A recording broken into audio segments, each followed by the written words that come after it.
Okay, we are go. Chris, thank you for joining me. Well, thank you for having me. That's right. So this is Jean-Kristof Bouton. Have I said your name properly? Yes, Excellent. absolutely. We worked together for Diva Opera last year, because it's 2024 now.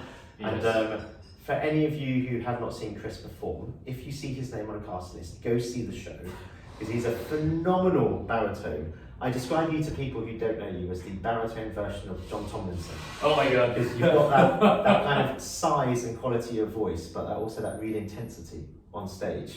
And I'm expecting you to do amazing things, no pressure. No pressure. I wanted to say that, no pressure. Thank you very much. I No, it's appreciate my it. pleasure. It was a joy to work with you, so I thought I have to get you in for one of these interviews.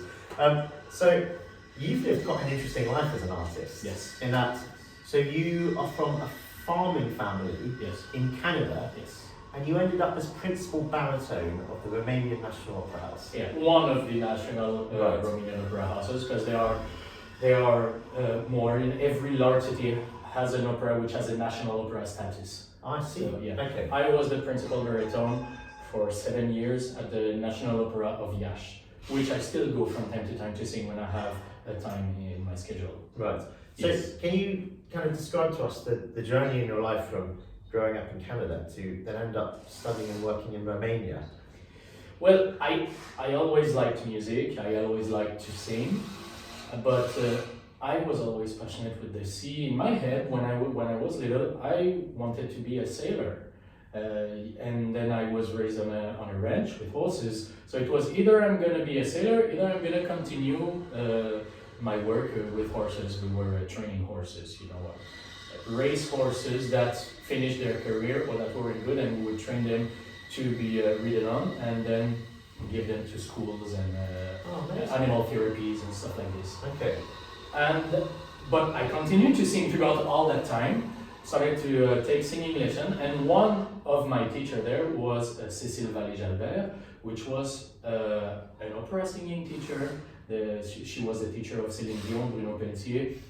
I didn't know that, I discovered that after I started my lessons with her. Mm-hmm. And she was already old, but when she heard my voice, I was 13 years old, and she heard the opera qualities in that voice. So had your voice broken though? I was a baritone by 13 already. Okay. And she didn't want to teach me at first, but my parents insisted, my mom insisted, because I just kept singing and they were afraid I would break my voice, And she told them, okay, he's gonna be my last student. Okay. So this is how I started with classical music. Okay. And through the years, she was like, and I really started to get into classical music, into opera like repertoire. Of course, I was 13, 14, 15, And she was like, if you want a career in opera, you really have to move to Europe. And it was in the back of my head, but I was like, I'm gonna go study for a year, and I ended up 17 years old doing a singing contest, the Montreal International Music Contest, when it's in Europe singing. And the commission was the former opera director of the opera of Brașov in Romania. And he told me, well, I wasn't an adult, so I couldn't win the competition, but he invited me to a masterclass in Czech Republic. And after that masterclass, that was in 2004, told me, there are really good singing teachers in Romania that could teach you the old school bel canto.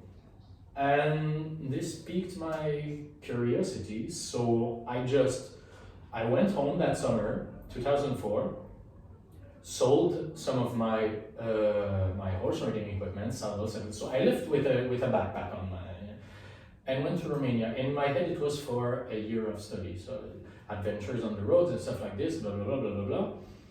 And I got I'm gonna touch wood, got the chance to have an amazing teacher that unfortunately passed away in 2016. But she took me under her wing, and 1 year, 2 years, I decided to take my bachelor degree, which is the first 4 years of university there, then master degree, and it became in total, I think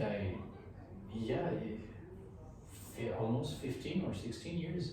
Yes. Wow. Okay. Yeah. So you never know where life is gonna take you. You know, Yeah, especially when it's especially for us artists. I mean, it's rare that we have a normal life. But I know many people which just left for another country, especially like France, Italy, UK, or in my case Romania, and they say I'm just gonna do a year or two of study there, and 20 years after they're still there, you know, because they met someone, because they like the country, they like the culture, they got hired, or etc. etc. Depending on the. So you live in the UK now. Now, yes. What made you make the decision to resituate yourself in the UK rather than stay in Romania? Well, in Romania, there is a troupe system like in Germany, where you're hired in the National Opera. So you have your spot as a solist, and you don't move from there. You can collaborate from time to time, you know, when you know that. But you sing all the time. Like every month you have shows, and it can be. I had weeks where Monday I sang Escamillo, and Friday I sang Barbiere di Sevilla. And for 7 years I really liked it, and it built a lot of repertoire, and it built a lot the vocal resistance, the vocal cord, which was really beneficial for me personally, because it's a double-edged sword. It doesn't work for everyone. But then I had a conversation with my wife, which is an actress, so she's also a freelancer, like, and we really wanted to take both our careers to the next step. And what was it? Well, it was to go to the center of it and be freelancer and try to open new doors to be able to extend our network and our career opportunities. And that's why we moved to London. Okay, you've been very busy since you've got here, haven't you? Yes. So I remember touring with you last year when you weren't working for the company that we were both working for. You were off. I mean, I think you did a couple of operas in France, then you were back in Romania doing concerts and operas. Yes. And it's in an age where work can be quite difficult to come by. I think the standard of your singing it and your acting and your just how you are as a colleague really shows up, because you're probably the busiest person I know. The busiest freelancer. It's like, where's Chris? Chris, where are you? I'm in France. Well, I'm in Romania. Oh, I'm back in the UK. I can't meet up there because I'm going back to France tomorrow. So I can't track this man down. But it occurs to me that having been a principal baritone in that kind of system, in an opera house, you must have an enormous amount of roles under your belt that you've just done, that you just know inside out. Yes, because we do them many times. We do them many times a year, but we do them many times, sometimes many times a month as well, depending if it's a premiere. We'll do them like, we'll have 4 or 5 shows, and then after that it's recurring. Maybe 6 months after we'll redo it again. Same production or different production? Exactly. That's what I wanted to come to. So because they are production theaters, they keep the same production for maybe a decade. So it's always the same production. Okay. And then after that, when it's time to change up, it's a lot to do with the finances and stuff like this. You know, do they have the money? This is not only where I was hired. This is everywhere where they do, where they hire people. You know, where it's a stable casa, stay there. So it's a lot about finances. How many premiere can they do per year? Of course, they cannot renew the whole repertoire. And often, when you have done an opera for 5, 6, 7 years in a row, you have the choice: do we do a new production of that, or do we do a new production of a new opera entirely? You know, and often it's the case that they're gonna choose a new opera, so they still have the old opera in the old production with a completely new opera to give something new to the public, because it's also the same public often that come to see and support us. Yeah. Which is also a good thing. They come to know the artist, and they come to want the artist to know, who's singing Escamillo, who's singing Barbiere. Oh, it's X, Y, Z. And I imagine it might be the case where, so say you have 2 principal tenors, and they've both crossed over and sung the same roles. Some of the public might prefer that one in that role. Absolutely. And it's just the way it goes. Absolutely. But I think it's amazing that both of those tenors would get a chance to cover so much repertoire. Yes. Because unless you do that, how are you meant to develop? Exactly. How are you meant to find what you're best at over like a 30 to 40 year career? Exactly. The voice is going to change as well. There are, yeah, and we're speaking 40, 50 years ago, there are singers which did a really successful career with 5 or 6 roles that they knew like bread and butter. But it's not the case anymore today. The system has changed. Our work has changed. The whole way that opera are made has changed. You know. However, there are still a lot of people which I do not personally agree with, but this is another discussion.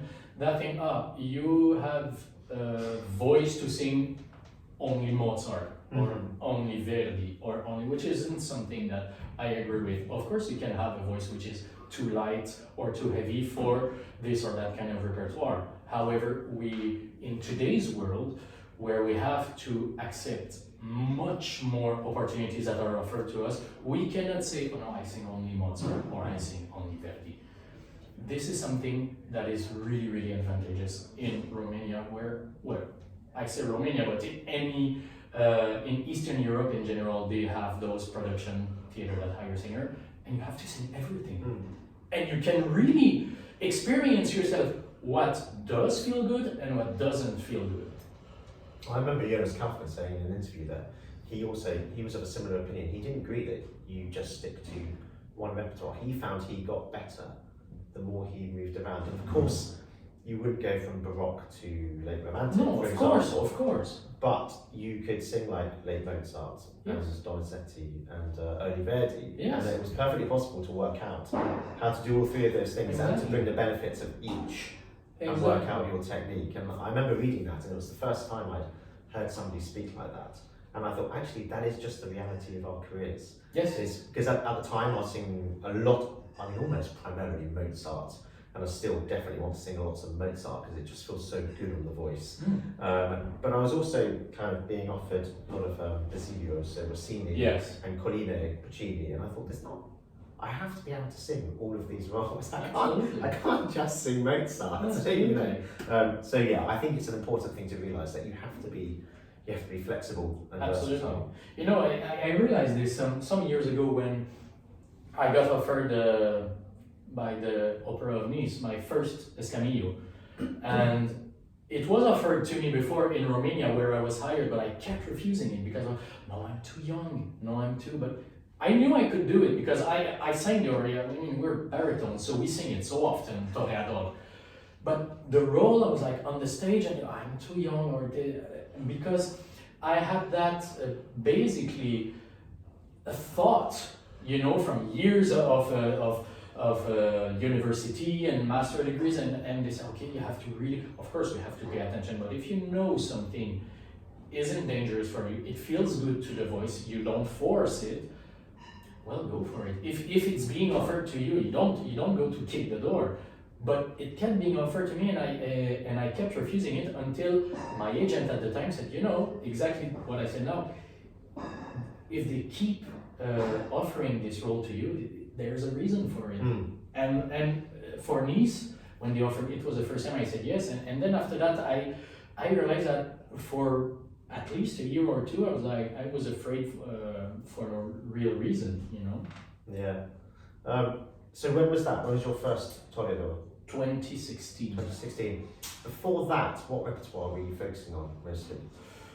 I did a lot of Barbiere di Siviglia, Don Giovanni. I did. It seems so funny. Sorry to interrupt. To hear you say that you've done so many Figaros, Rossini's Figaros. Yes. Because your voice now seems so big for a Figaro. As a matter of fact, I did it this December. Well, really? December. Okay. Yes. How did you find it going back to it after such a long time?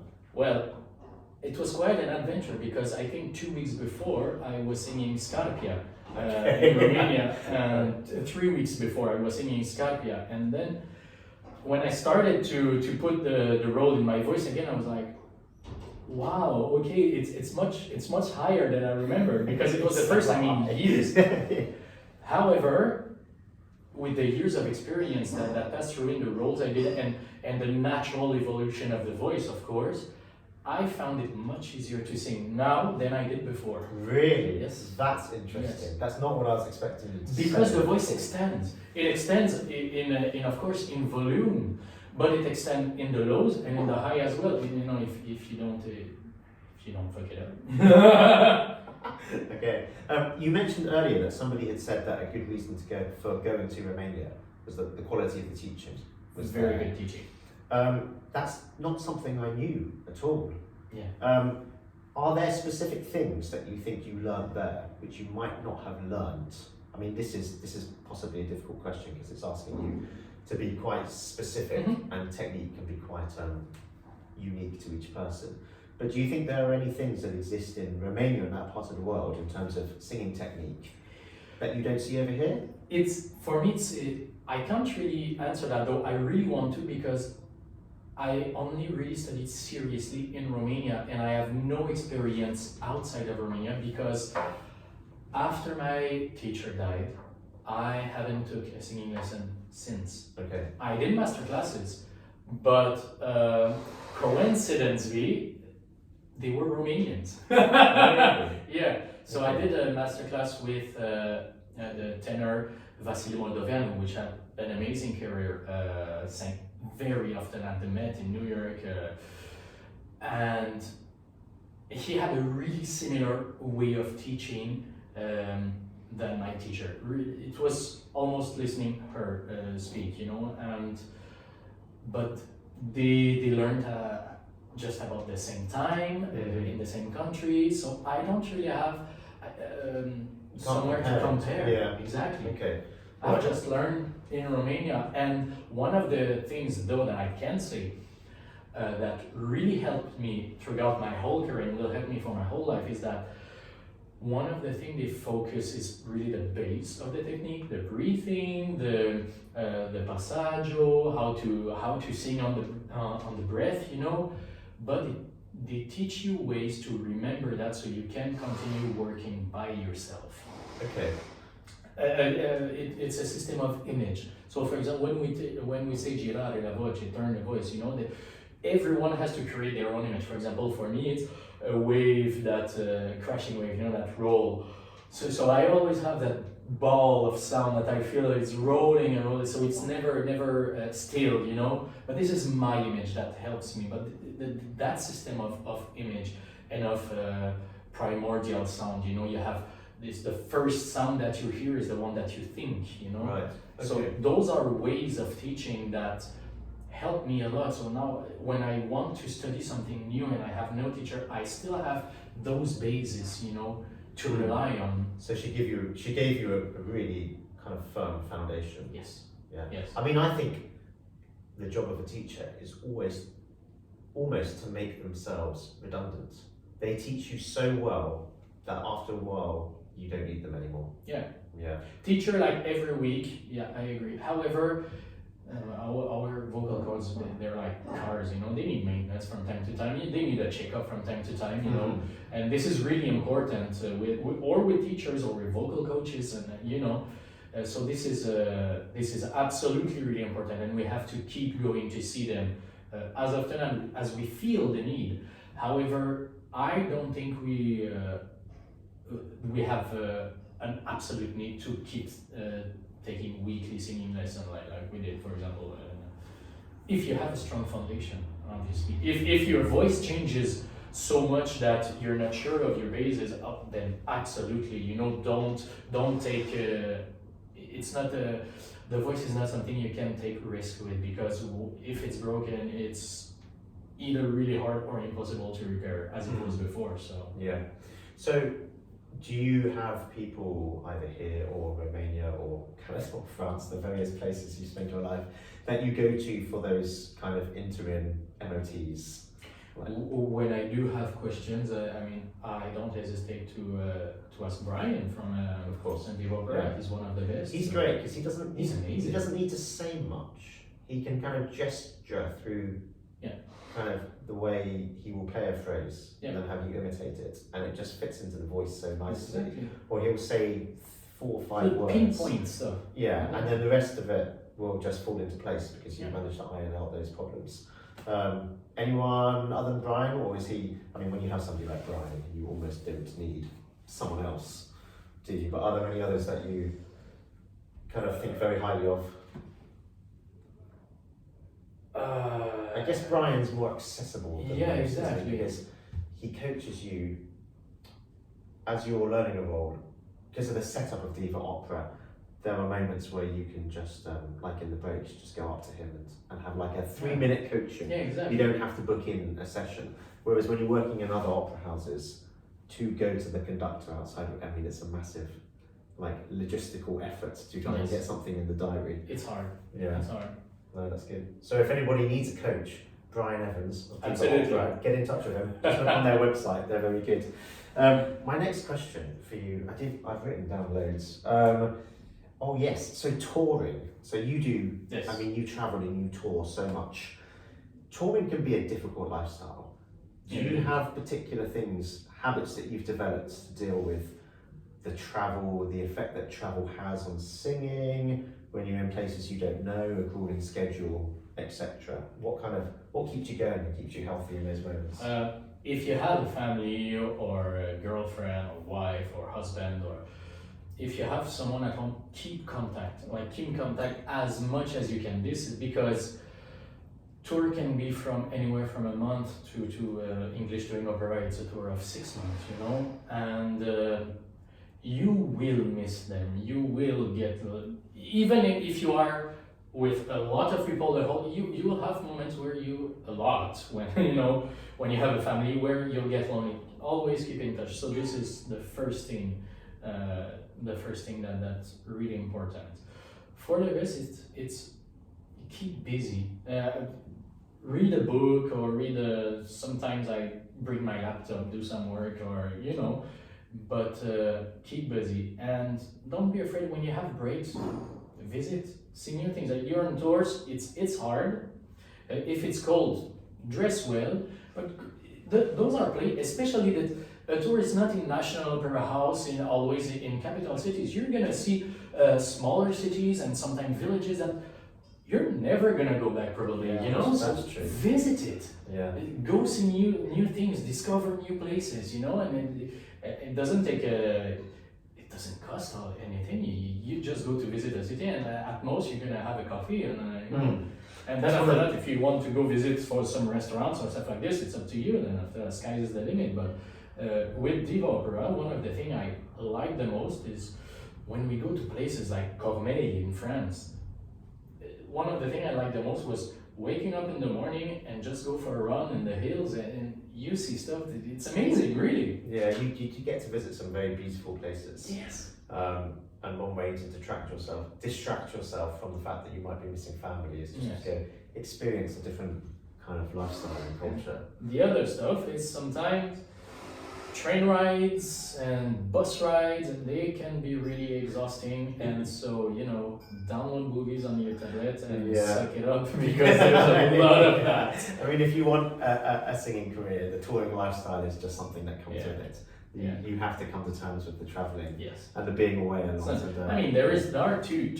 That's why I'm often in France, because it's another kind of productions. There is a lot of touring in UK. They are basically none in France, because every production lasts between 3 weeks and 6 weeks, but in one opera house, you stay there for the whole production, and then you go back home or to the next production, of course. Very, very few tours.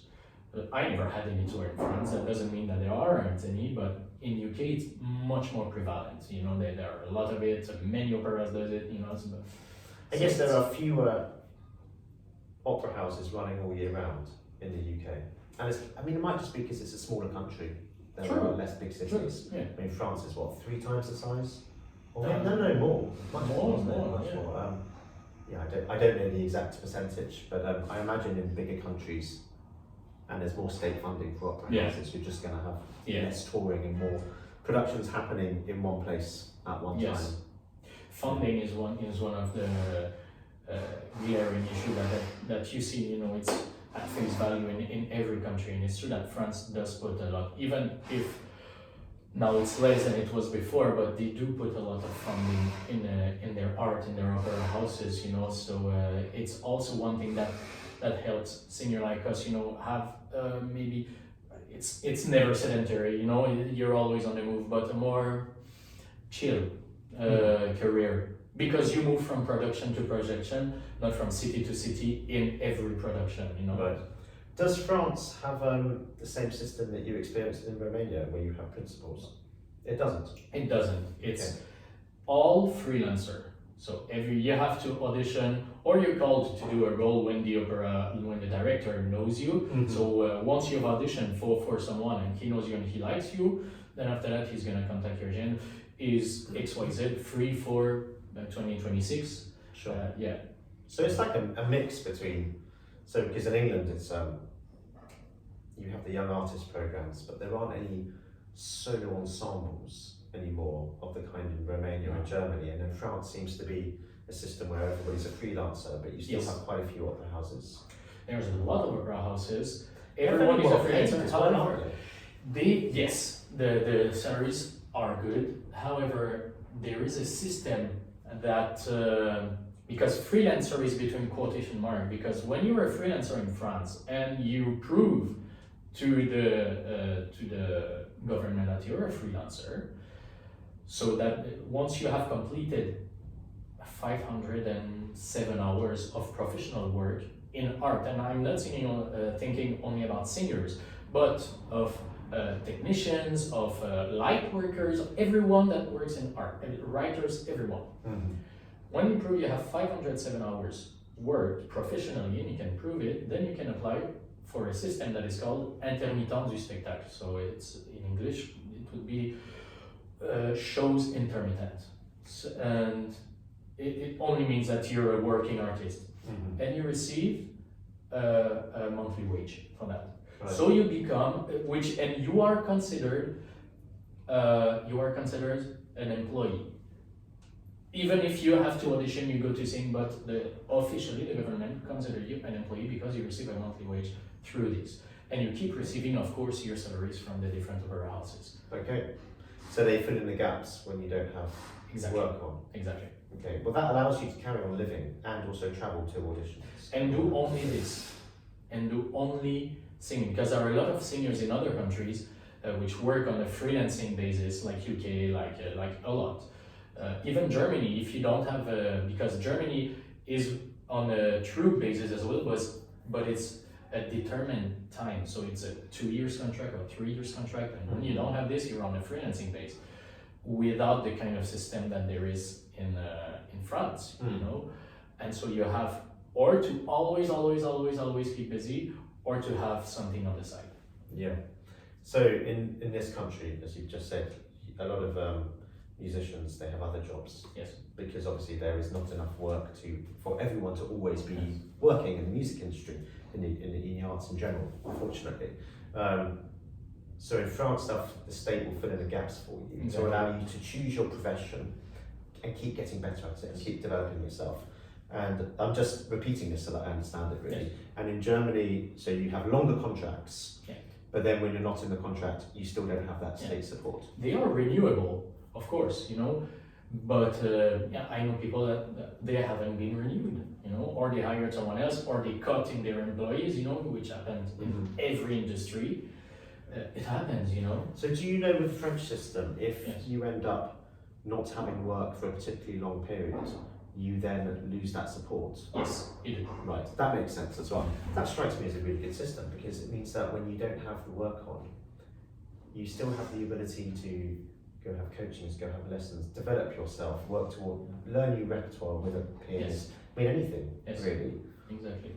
I think I quite like the idea of that. It would allow people to not feel guilty about being an artist. Yes. You know, because I know a lot of colleagues who, when they don't have the work, because they've auditioned and only one person can get the role. You can't get every audition. Exactly. And it doesn't mean you didn't do a good job No. or not good at No, what no, you no, did. no. It's just luck of the draw a lot of the Yes. time. And if somebody has a history of singing that role, even if they don't sing well on the day, there's a good chance they'll get offered it anyway, because they've got that history behind them. Yes. Which means, Or it can be the history, it can be the physique, it can be anything, or that they hear your voice, they like your voice, they know that we're not robots, we can have a bad day, and they like how you played the role, how the character that you've built. Yeah. So let's say you don't get that item of work, and there's no other work that you've got or available because work's just short at that moment. So you then have to go and do another job to earn money. And one might say, well, suck it up, that's normal life. But if you do that, you also don't have the time and the space and the means to carry on developing yourself, which limits your chances further to get more work. It's true. So this French system sounds like a really good idea. It's also, sorry I interrupt, but I really understand the other side. I say, well, that's life, you know. However, countries, they base their almost national pride, you know, each on their culture and their achievement as a nation, you know, and one of the forefront of this is the arts, you know. And to be an artist, to be a singer, we have to dedicate so many years of study, and from when we're so young, and then you don't start the career at 19 or 20 years old, or you know, you start your career as a singer when the voice mature at 24, 25, 26, and if you're a bass, it can pick up later when the voice really has that gravy in it, you know. And you dedicate your whole life until you're, you know, past being almost a young adult to start your career, and then after that it's hard to just, you know, suck it up. Yeah. You have devoted so much of your life to it, and you care about it. I can imagine it's quite galling to see that there's. It does happen. The nation that you live in doesn't quite respect the art as much as you do. One might say that could sting quite a lot. Well, it's when Winston Churchill who answered to, I think, his Minister of Defense when he said, well, we have to cut funding for the art in order to fund the army. And he answered, well, what are we fighting for? I think there's a lot of truth in that. And while I do understand, of course, the other side, of course, especially now with we're 2 years after a global pandemic and stuff like this, economy has suffered tremendously, although now it's on demand. There are cuts to be made sometime, and often the first thing that is being cut is funding in the art. You know, however, while I do understand why this happened, it shouldn't be disconsidered. You know. Yeah, I think we can all see that in times of crisis. You know, if more money needs to be put into the energy industry, then we understand that, because we need to heat our homes, we need to eat, we need to grow food. But it can seem strange when a country has such disregard for its cultural side. You know, like some of the cuts that are happening in the arts, especially arts education, are so dramatic and so huge. You wonder. I had this conversation with Rachel Nichols when she was saying, you know, everybody who ends up being a professional musician has at some point been an amateur musician. Yes. And that means you've played in school orchestras. So if funding for music education is cut in schools, what do you end up with 50 years down the line, 2 generations later? And it does sometimes strike me. I mean, I think there are many positive things about this country, and we have an amazing art sector, and look at the artists and musicians that we produce. And opportunities, and you know, it's there. It's there, but it's slightly frightening when you see such huge cuts, and you think, how do you come back from that? But and then you hear about other countries which have systems where they support their artists in between jobs, because they realise that time. Like, you can't be switched on all the time. Yeah. There is a time when you don't have the work and you're preparing for the next one. Exactly. And it just strikes me that other countries might stream ahead because they support their artists more, and the countries that don't support their artists might just be left lagging behind because you haven't been given the opportunity. You know, in countries which have those kind of systems, there is not a single country where it's not heavily controversial, because the truth is, it's exceedingly expensive for the government to do this, you know. The operas can allow themselves to pay the artists better, and they receive more funding and stuff like this, which is absolutely great for the culture. However, with that, other sectors might not receive as much as they would like and stuff like that. So there are a lot of people who aren't in the arts, of course, who do not agree with that. You know, even in presenting, even when we see all the good that it does for every artist. You know, but right now, again, touch wood, there are many countries which still have those kind of systems. You know, even if they are heavy cuts in every. Because this is not endemic to the UK. No. It's everywhere in the world. It's I would America, say it's Canada, it's France, it's UK, it's. Yeah, I mean, I would say we're luckier than quite a few countries. Oh, yeah. That we are on the brink. I mean, difficult subject to get into. So, I mean, people would say that we're on the brink of a recession in this country, whereas in Germany they very much have entered the recession already. And I know a lot of people think very highly of the kind of the German system, the opera houses, the Fach system, and I would agree with them. But I do wonder how long it can carry on, because if they're in a recession, at some point they will have to make a decision about how much money they put into the arts. And after a while, in that economic situation, you do have to tailor it back, because you have to put it into things which allow the country to survive. I think we're all in that place, but actually in this country, it's not quite as bad as in other countries. No. And although I really like the system in Romania and in Germany and you know, those kind of places, 4 countries which Germany is a special case because they have a troop system, but it's a limited time, you know, so there is always a chance for someone to get somewhere. But for countries like UK and France, which have a really high level of teaching, so every year there are a lot of good artists that come out of conservatories, of universities. If there was a system of troupe, when all the posts have been filled, when all the soloists and chorus and etc has been filled, what happened then after that? Even if they do a temporary system of 3 years, let's say, this is 3 years where thousands of other artists are you're gonna have no work, you know.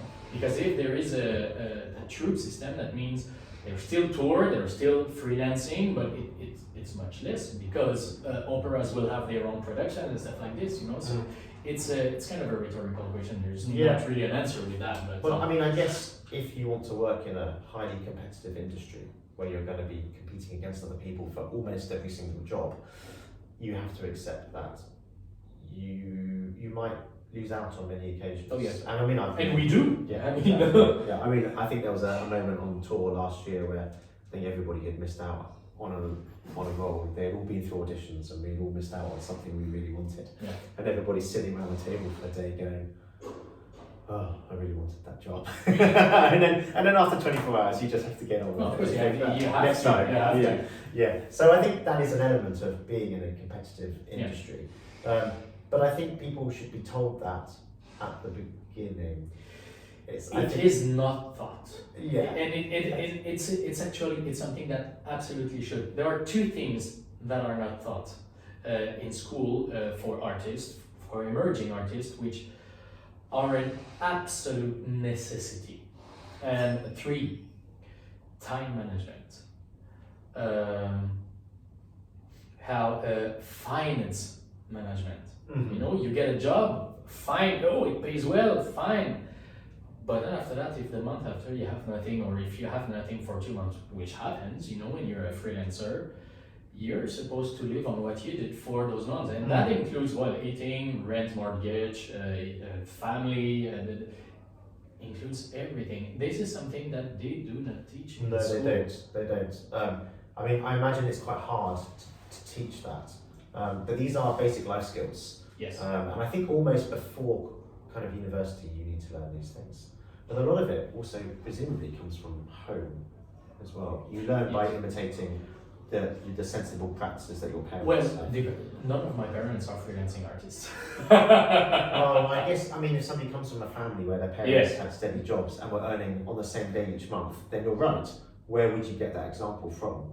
So yes, maybe actually in a music college or conservatoire, that should be a basic skill. At least a discussion sometime, you know. Yeah. And then after that, as you rightly pointed, the absolute sureness of failure sometimes, because it's something that will happen, and it's gonna happen all the time, all your life, you know. You get some, you lose some. It's part of the business. I think the only person who said to me, it's going to be a tough life because it's competitive.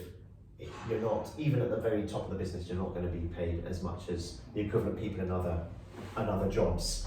I think it was my mum. That was it. Nobody at music college said, but why would they? Because they wouldn't want to deter people doing their programs. So, because I'm torn about this. So on the one hand, I can see why maybe they do now, but I don't think they did when I was at music college. They never once said, it's hard, okay? It doesn't matter how good you might get, there's always somebody better or more suitable for that particular job that they might take. And you just have to learn to deal with that. And that might happen again and again and again and again. Yeah. I think it would be nice to kind of drive home the realities of working in a great industry. I mean, we get so much out of doing these jobs. Now we're focusing on how hard it is, but the truth is, if it wasn't an amazing career, we would have stayed. And I'm not saying amazing. No, I'm the nature of it. I'm speaking. We wouldn't be doing that. No, it's truly we have the chance that so few people have to actually win our life with our passion.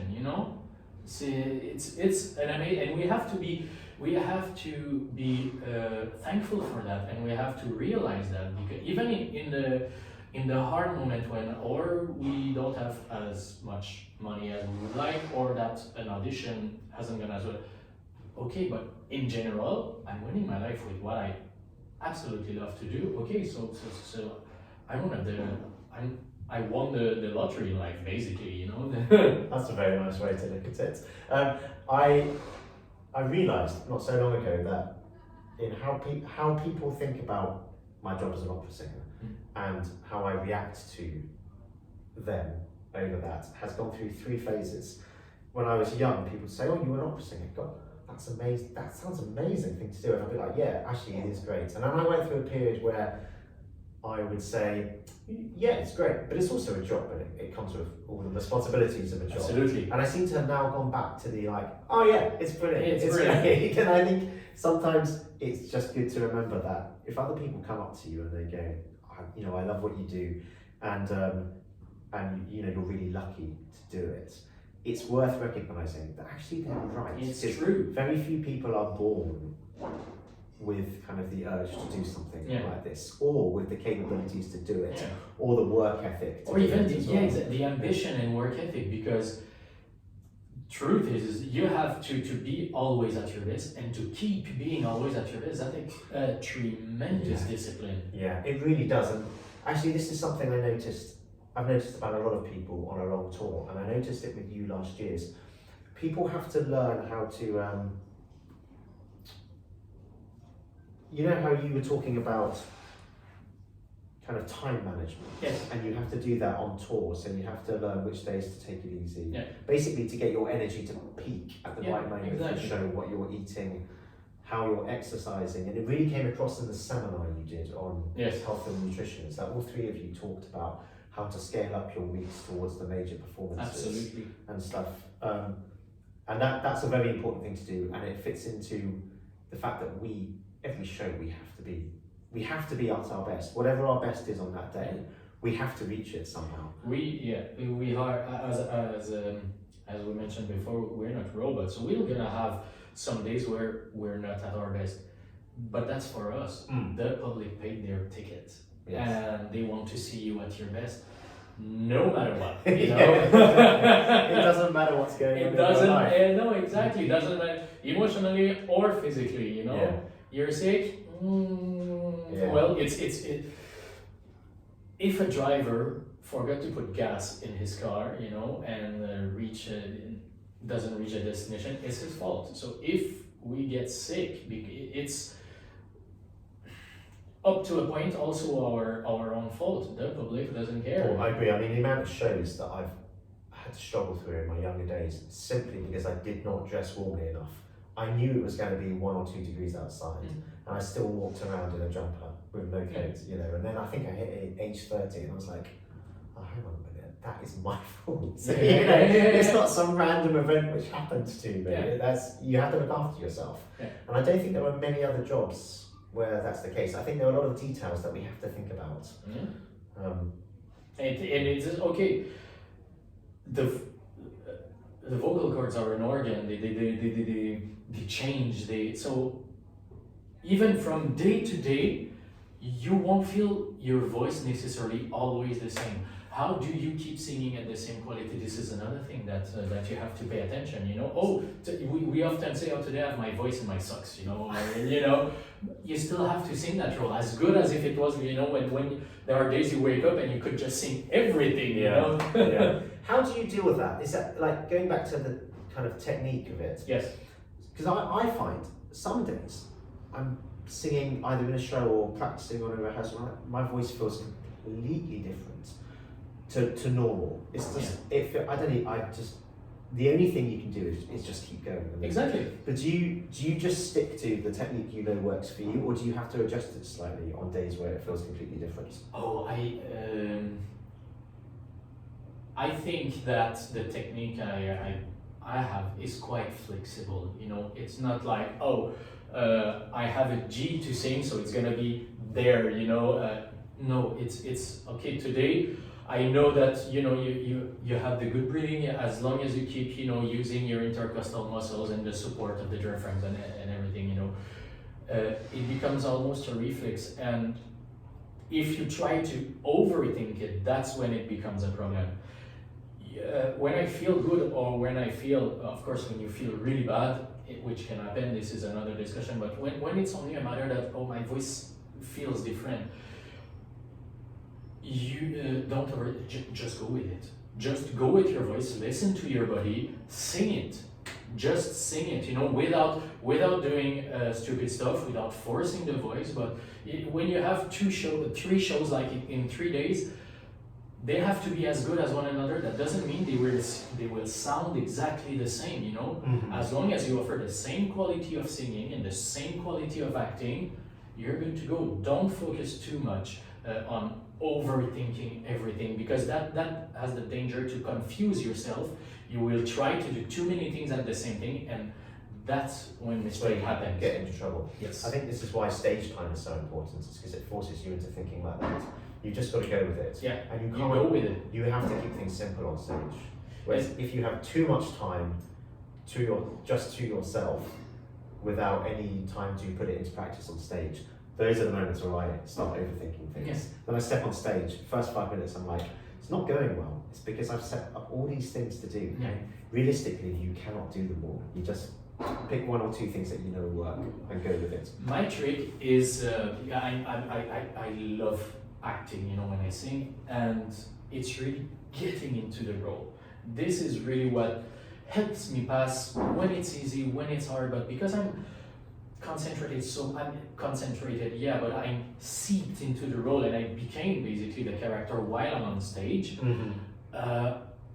It's almost the voice is becomes a second nature. It's the voice of the character, so it's no longer technique. Exactly, it's no longer technique. Yeah. It's no longer technique. Yeah, that's something John Tomlinson said in our interview. He said, I don't really like the word interpret. I'd much rather you inhabit the role. And I thought, it's the first time I heard somebody say that. And I thought, it's true. It's very true actually, because interpretation requires kind of making a decision about how you do things, and actually the composer and the librettist has given you much of it. No. Anyway, and when you're on stage, you are inhabiting it. You're not telling the audience how you're going to play it. You are just doing it. And often directors won't give you much as well. They will go there, do that. But how you feel those emotions, the words, the text and the subtext and the subtext that you're saying, and the why you're saying it. This is all something that has to do with role construction and not only role construction, but how well the work, and often, no matter if it's a modern staging or stuff like this, I find that also knowing a bit about the sociocultural habits of the people at the time the opera was, because even if you do it today, it will give you an idea of of the character. You know, you can transpose a 17th century noble person to today's world. You won't play the same, but you'll have a way of you know, of thinking, you know, how he treats other around him, you know, if he, a case of superiority, even if you go about it differently in today's world, you know. I mean, that's something, so before we switched on the camera, Chris was saying that when he was studying in Romania, you worked a lot on learning the era Yes. that the opera was written in Yes. order to be able to play the characters Yes. convincingly. Yes. I think that's a great idea. Kind of, I mean, per week, compared to the amount would it happen in the lessons that you were singing, or would you have separate classes for that? I'm passionate about history, so I would get into, I would read a role and I was like, oh yeah, I know that, you know, that I know that period. It's a 18th century, let's say Spain, or 18th century France, or 19th century. So if you read about the period, you can have an idea of how, okay, this is he from the is he a peasant? Is he from a merchant caste? Is he from the nobility? And then after that you start, okay, is he good? Is he bad? You start just, it's like a recipe basically. And then after that, when you know a bit the construction of the character, then you have yourself in it, you know. How would I go about it if I was a noble in a 18th century period, could be transposed into a gang leader today, let's say I don't know which, just modern production, you know. Yeah. How would I go about it, you know, having the baggage of knowledge that you accumulated in time before. And Yeah. also when you do, you know, this is role construction, but we were speaking before switching the camera on about when we sing in auditions, or even at school, that we're focusing so much on the areas, you know. And so we know those areas really, really, really well. And often, and that's more often for a younger singer, because we learn, of course, with experience, you don't know why you sing the aria. You have to know what comes You before. have to know and what after. comes before, what Yeah. comes after. And it, for me personally, and this is an advice I would give to people as well, you have to know what comes before the opera, or to imagine what comes before the opera. Because an opera, the classic construction of an opera, it's one day, one night, one day. That's it. Yeah. The people, they're between 20 and 50 years old in operas. They have long life, you know. What happened that led to the events of the opera, you know? Yeah. You have to have that subcontext. Why don't Giovanni act like he acts? Yeah. It's not only because he's a Casanova, you know. Yeah, it's your Don Giovanni. You do it how you want, you know. But you have to know why he does that, you know, an analysis of it. Yeah, and if you don't have that, there's less of a chance of it being a really convincing portrayal. Yeah, exactly. Because unfortunately, our time is up. It was a pleasure. It was. Really. Thank you you very so much. You're a fascinating Thank you. guy to talk to. You're full of ideas, and I hope we get to do another tour together. I hope to, because it's a real pleasure to speak with you. Excellent. Thank you. Thank you for watching, everyone, Thank you. and we'll see you anon.